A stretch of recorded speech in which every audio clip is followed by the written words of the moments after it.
Welcome back. All right, news of the day video for all you fine people on the internet for your Wednesday, October the 30th. Starting with a trade at the top of the board that occurred last night. Olli Maatta goes to Utah, defenseman, of course, and going to Detroit, a 2025 third-round pick. So no players going back to Detroit, which tells you they're happy with their blue line depth right now. This is a good sign that Edvinsson, he's regular, won't have to worry about him getting sent down again. And Detroit, not all that opposed to keeping their top six as is together. Maybe they go out and look for somebody else to replace Maatta at a later date, but at this point, Maatta's headed to Utah. Utah, of course, down Marino and Durzi. Those are two top four that they're missing.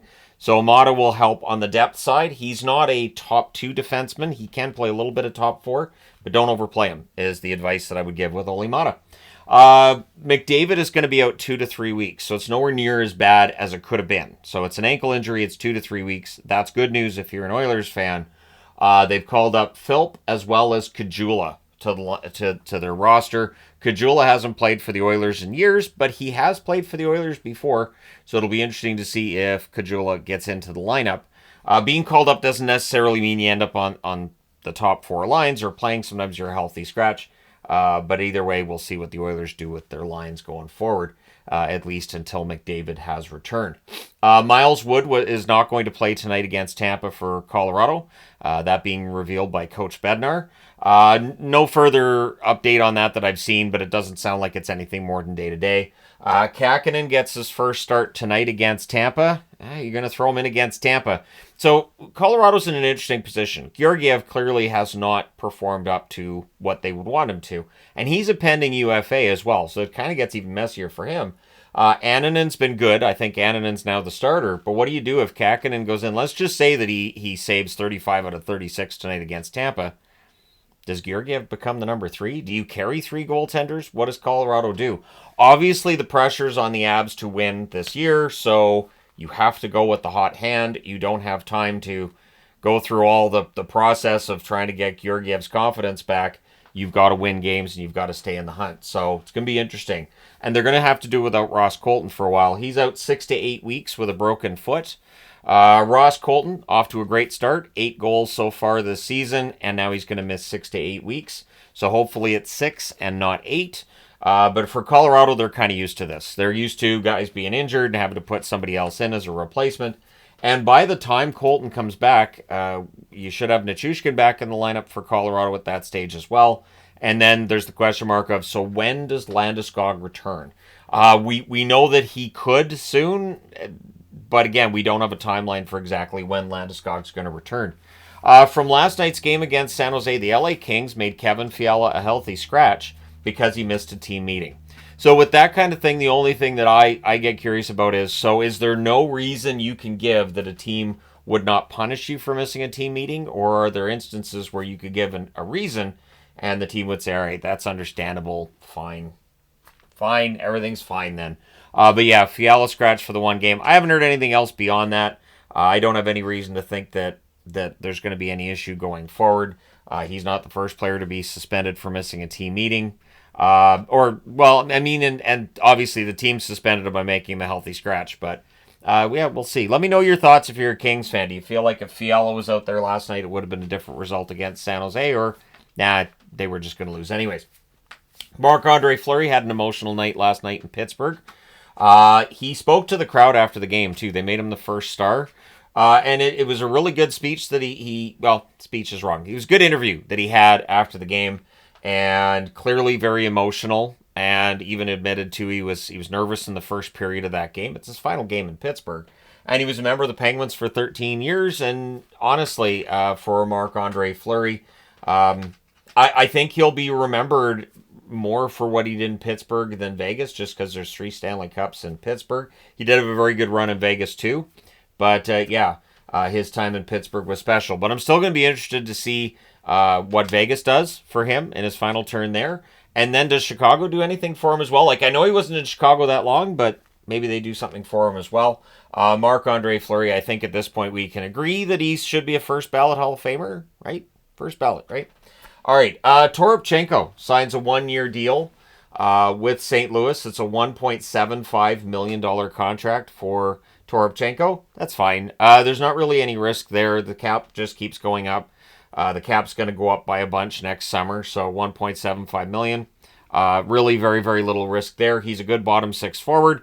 Last night's game wouldn't show much about the bottom six for St. Louis, much less the top six or the defense.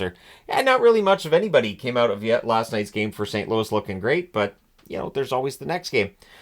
Franchise valuations are out. I'm probably going to do a video on this. I'll get all 32 teams on the board and go through the wonderment of who appreciated the most in value. But everybody seems to have gone up. Every franchise in the NHL is valued at more than $1 billion. For a league that is saying they don't want to expand, but we know that the expansion is at some point going to happen.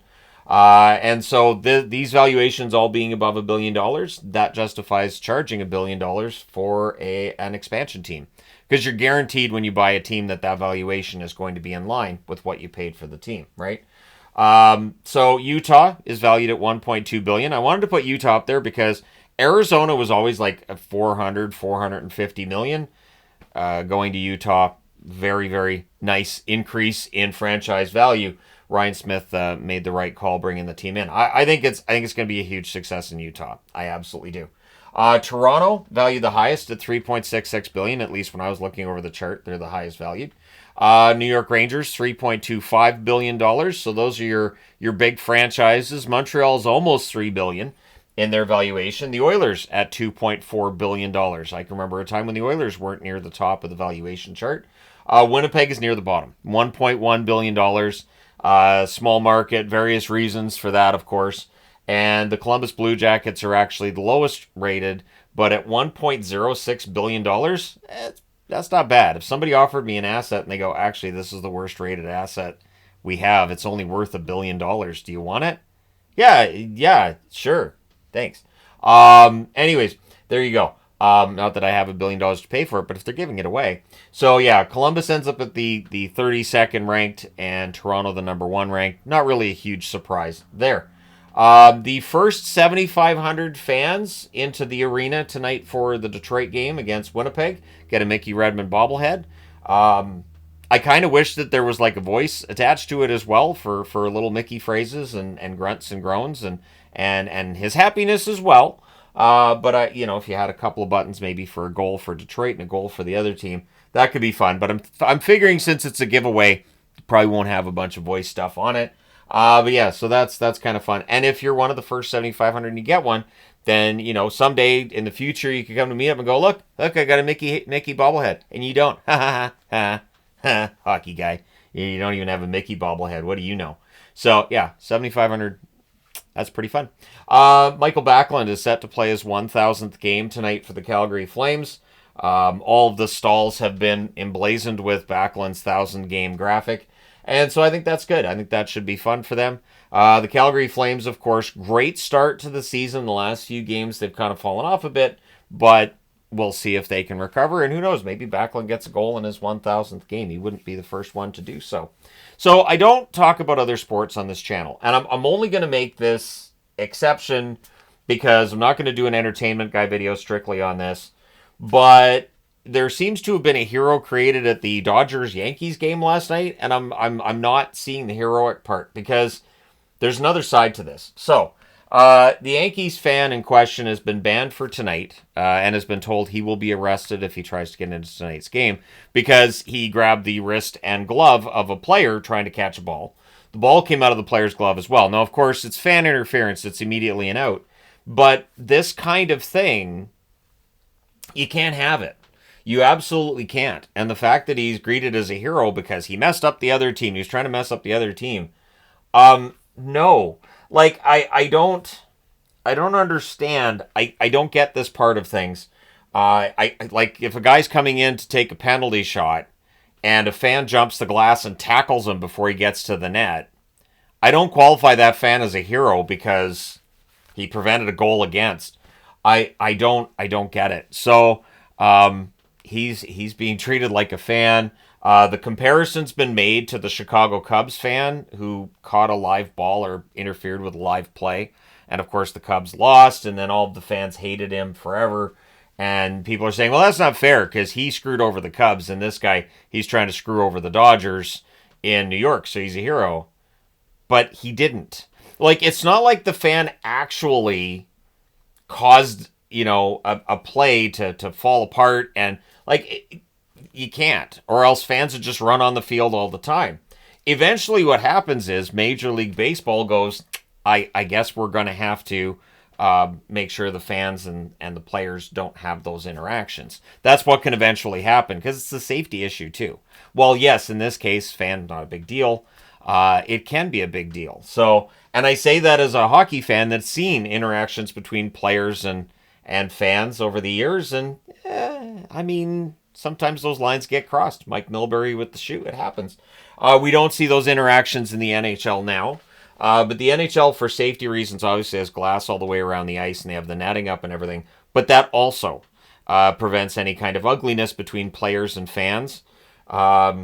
So yeah, I'd love to know your thoughts on this. Just, I'm seeing it everywhere, so I thought, well, I'll put it on the board, and I'll make sure it's at the end of the video. So anybody's like, I'm not watching baseball, they can just click off and go away from the video. But let me know your thoughts, because I honestly think, now he's a season ticket holder, and he's like, I hope the ban doesn't last very long. I think if they let him back in without like an extensive ban, you are sending notice to fans that they can interact with the play, live ball, who cares, and just have fun with it. You're just going to get kicked out for a couple games, but just think about how famous you're going to be, how much money you can make off interfering with the play, and yeah, again, it's not like you win because of fan interference, like. You just don't. So, anyways, but let me know your thoughts in the comment section below. Hit like and subscribe if you haven't done so already. But thank you guys so much for all your support as always. I will talk to you again soon. I do want to add to the fact that I've included a little bit of a baseball thing in here. If when something big happens in another sport, are you okay with me putting it at the bottom of the board, or just just hockey, because that's what I was told 8 years ago. So let me know your thoughts. Thank you guys so much again. I will talk to you soon enough.